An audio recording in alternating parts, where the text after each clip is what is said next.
जालना शहर को जलापूर्ति करने वाला संत गाडगे बाबा जलाशय इस समय पूरी तरह लबालब भरा हुआ है और जलप्रपात की तरह पानी बहता नजर आ रहा है। हालांकि जलाशय में कई क्षेत्रों में पानी की आपूर्ति की जा रही है, लेकिन जलाशय के भीतर की स्थिति चिंताजनक है।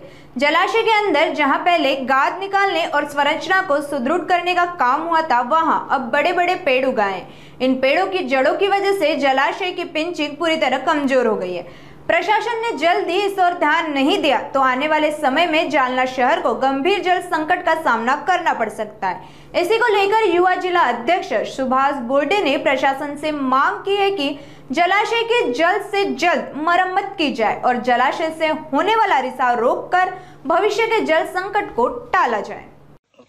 नमस्कार, मी सुभाष बोर्डे, आम आदमी पार्टीचा जालना जिल्हा युवक जिल्हाध्यक्ष। आमच्या सोबत आहे राजूभाई सावंत।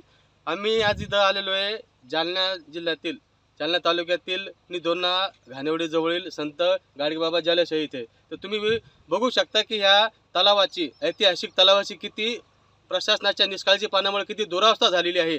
आज इथं हजारो करोड लिटर पाणी साचलेलं आहे। हे पाणी जर असंच साचून राहिलं असलं तर उन्हाळ्यात जालना शहराचं परिसरात दुष्काळ टंचाई होणार नाही। परंतु आता तुम्ही लिकेज पाहू शकता, किती ठिकाणी लिकेज झालेलं आहे।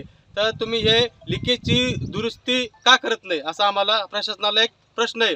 जर तुम्ही लिकेजची दुरुस्ती केली तर हे पाणी चिरकाल टिकून राहील आणि भविष्यामध्ये उन्हाळ्यात पाणी टंचाई निर्माण होणार नाही। आणि दुसरी गोष्ट, तुम्ही जालना शहरामध्ये मोती तलाव आहे त्याच्यामध्ये तुम्ही कृत्रिम तलाव तयार करताय। तुम्ही कृत्रिम तलाव केल्यापेक्षा जे आहे ऑलरेडी आपला ऐतिहासिक वारसा जालना शहराची ओळख म्हणून आहे, याला तुम्ही रिपेअर करा ना। आणि त्याच्यात तुम्ही जास्त पैसे वाया घालताय, याच्यात तुम्ही रिपेअर करा। याची हे पिचिंग बघू शकता, याच्यात आतमध्ये मोठमोठे झाडं वाढलेले, झाडं वाढलेलं असल्यामुळे मुळे यांच्या आतमध्ये शिरल्यात, पाळूला तडा गेलाय, बऱ्याच ठिकाणी यांची भिंत कोसळली। याची तुम्ही दुरुस्ती का करत नाही? प्रशासन याकडे लक्ष का देत नाही? का प्रशासनाला वाटतं काय गाव वाहून जावा म्हणून, दुष्काळ व्हावा म्हणून? आमची प्रशासनाला आम आदमी पार्टीच्या वतीने व परिसरातील नागरिकांच्या वतीने एकच मागणी आहे, मुख्य मागणी एकच मागणी की ह्या तलावाची लवकरात लवकर दुरुस्ती करावी।